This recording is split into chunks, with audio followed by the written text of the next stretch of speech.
Hola, ¿qué tal amigos? Nosotros somos de las CIMA Azcapotzalco y el día de hoy les vamos a estar hablando sobre el método de la tangente y de los mínimos cuadrados de primer y segundo orden. Mi nombre es Dulce Consuelo Tobilla Flores. Arias González Gerardo Benjamín.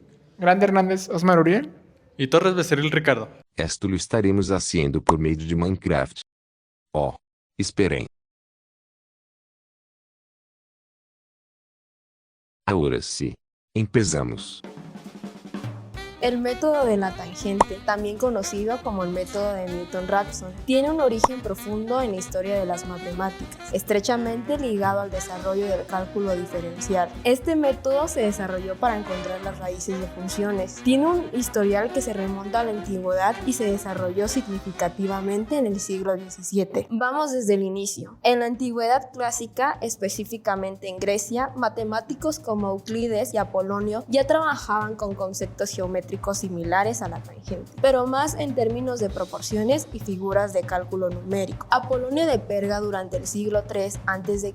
estudió las tangentes a las secciones cónicas, aunque no en el sentido moderno de derivada. En la Edad Media y Renacimiento en culturas como la India y la islámica hubo importantes desarrollos relacionados con la trigonometría, donde aparece el término tangente, del latín tangens, que toca, pero no como un método iterativo. En el siglo XVII, Pierre de Fermat desarrolló un método para encontrar máximos y mínimos, que implica calcular una pendiente, una protoforma de cálculo diferencial. René Descartes utilizó técnicas geométricas para encontrar tangentes, pero sin un método sistemático de aproximación. En ese mismo siglo, Isaac Newton fue quien formalizó un método iterativo para encontrar raíces de funciones, usando la idea de una tangente a la curva. Su método aparece en su obra de análisis de 1669 y se conoce hoy como el método de Newton-Raphson, aunque Raphson lo publicó de forma independiente en 1690. Este método consiste en usar la recta tangente en un punto para aproximarse a la raíz de una función y repetir el proceso. Este método es importante debido a que un precursor del cálculo numérico es fundamental en la resolución de ecuaciones no lineales y es una base para algoritmos modernos en cómputo científico y optimización. ¿Pero cómo funciona este método? Bien, como se mencionó, es un procedimiento numérico para encontrar una raíz de una función,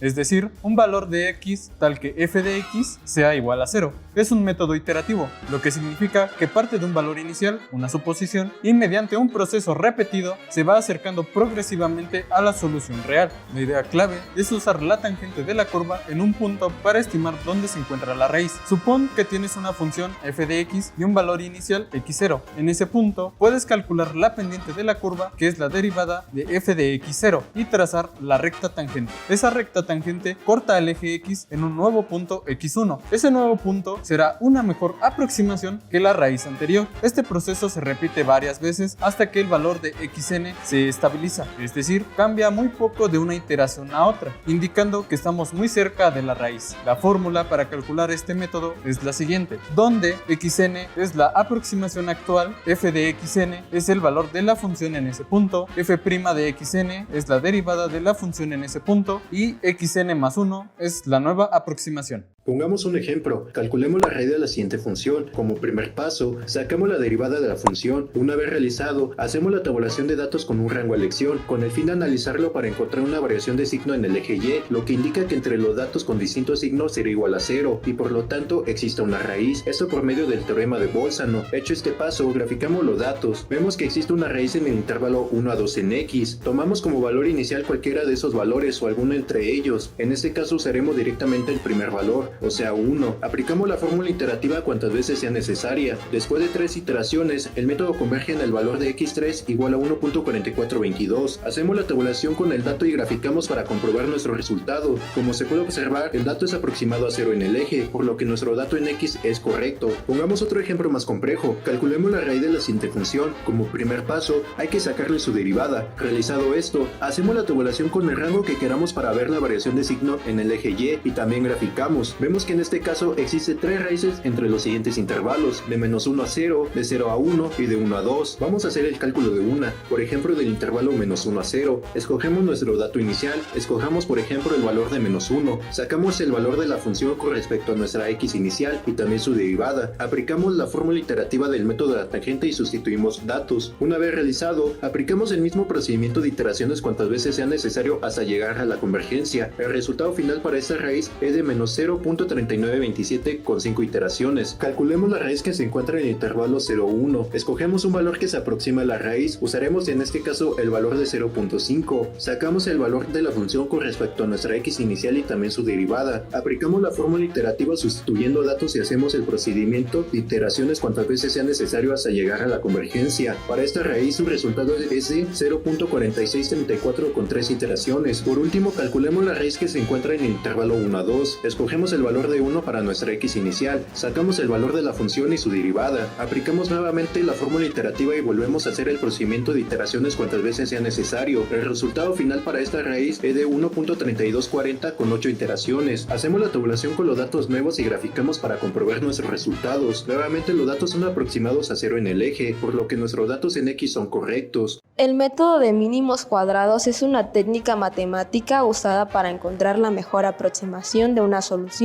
a un sistema de ecuaciones que no tiene solución exacta. Su origen se asocia principalmente con dos figuras principales, Adrien Marie Legendre y Carl Friedrich Gauss. Legendre publicó en 1805 un método para minimizar los errores cuadrados, lo que marcó el primer uso formal del procedimiento en el contexto del ajuste de modelos lineales. Por su parte, Gauss, que ya había empleado ideas similares para determinar la órbita del planeta enano Ceres a inicios del siglo XIX, alrededor de 1801, perfeccionó y publicó la técnica de forma sistemática. Gauss, incluso antes de la publicación de Legendre, demostró en su obra la eficacia de minimizar los errores cuadráticos para obtener estimaciones precisas, consolidándose así la base teórica que hoy reconocemos en el método de mínimos cuadrados. Existen dos métodos. El llamado método de mínimos cuadrados de primer orden o de tipo lineal se centra en el ajuste de modelos lineales, es decir, la relación entre una variable independiente y una dependiente. Se expresa mediante una ecuación de la forma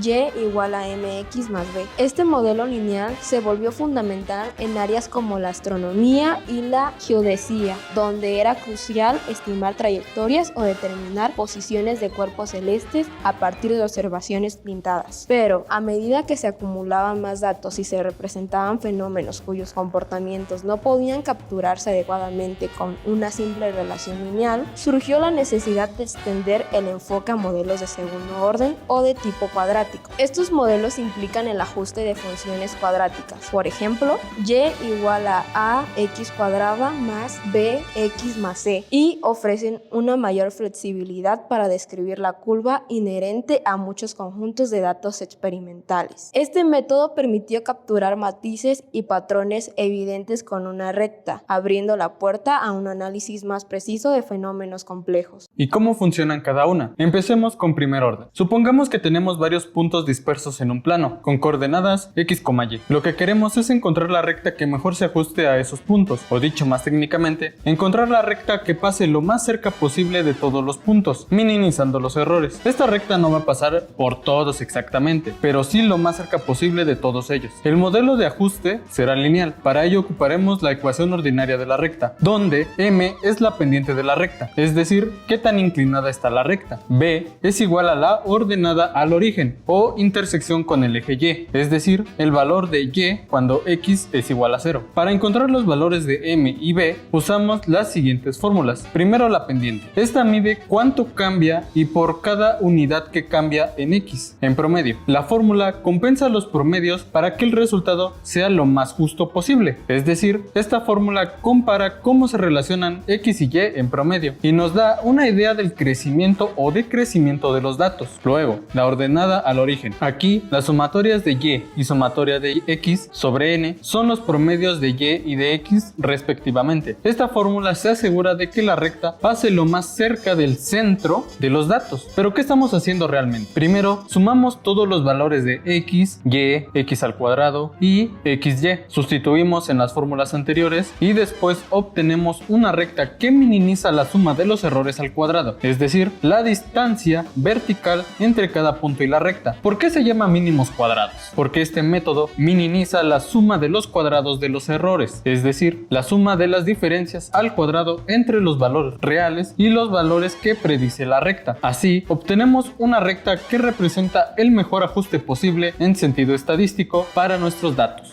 Pongamos un ejemplo. Supongamos que tenemos los siguientes datos para X y Y. Como primer paso, hacemos la gráfica de los datos X y Y. Luego, debemos sacar el cuadrado de cada uno de los datos en X. Después, hacemos la multiplicación de X y Y. Una vez hechos los anteriores pasos, calculamos las sumatorias de cada una de las columnas. Hecho esto, vamos a calcular la pendiente M, sustituyendo los datos de la ecuación con los obtenidos, dándonos un resultado de 1.5. Después, calculamos la ordenada al origen por medio de su fórmula, sustituyendo los datos que tenemos, obteniendo como resultado 0.5. Por último, armamos la ecuación resultante de la recta con los datos que obtuvimos para M y B y hacemos una tabla y una gráfica nueva con los datos de X y con la ecuación de la misma pendiente para ver las diferencias. Hay que destacar que este fue un caso perfecto, donde al evaluar X en la función y la recta resultante da exactamente los mismos valores, pero en la realidad no siempre es así, por lo que se busca la mejor aproximación a los datos originales. Bueno, ya que estamos en Minecraft, pongamos el siguiente ejemplo. Supongamos que queremos hacer una granja de zombies. Sabemos por datos del juego que cada zombie eliminado te da 5 puntos de experiencia. Entonces, al matar un zombie nos da 5, al matar 2 nos daría 10, al matar 3 nos daría 15 y así sucesivamente. Si quisiéramos encontrar una ecuación para que nos mostrara de manera precisa cuánto de experiencia obtendremos, pondremos los siguientes datos. Obtendremos el cuadrado del número de zombies que eliminamos. Posteriormente, obtendremos el producto que se tiene del número de zombies por la cantidad de experiencia que se nos da. Después de esto se hacen las sumatorias de todos los datos. Después de eso solo haremos una simple sustitución en la fórmula y obtendremos que la ecuación de la recta es y es igual a 5x. Es decir, cada vez que eliminamos un mob nos da 5 de experiencia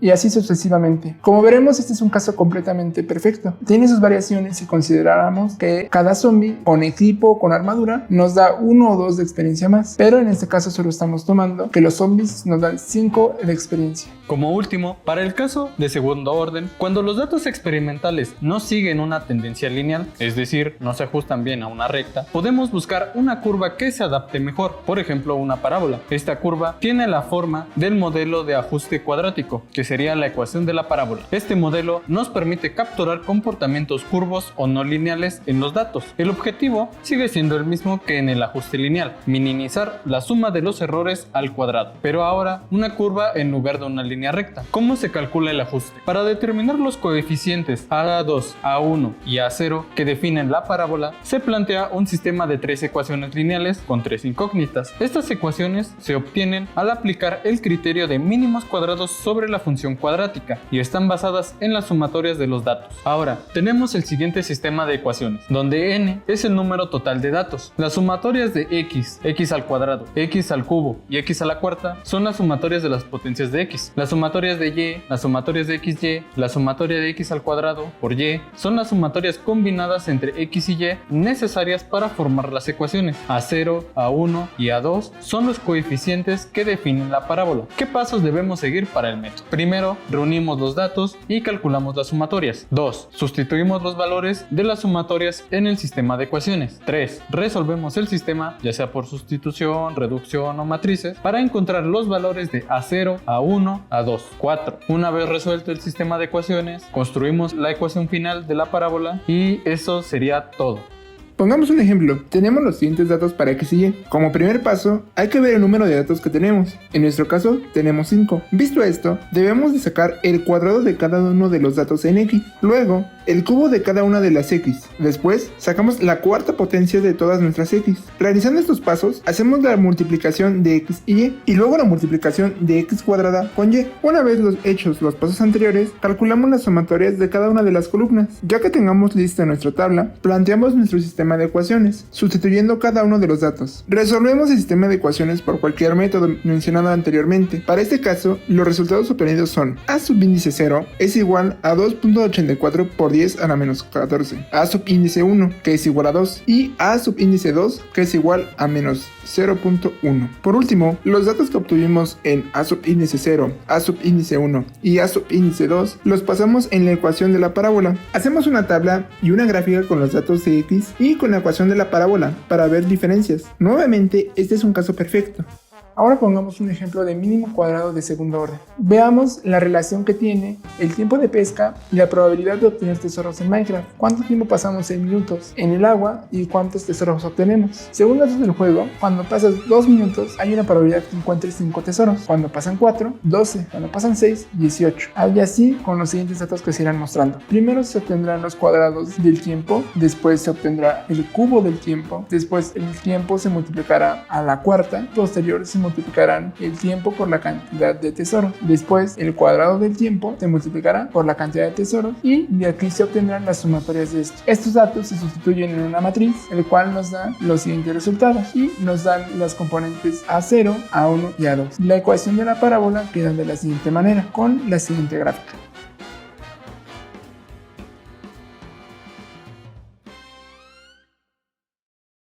Bueno. Hasta aqui nuestro video. Esperamos que les haya gustado. O contenido. E lhe haya sido de utilidade para usted. Hasta luego. Chao.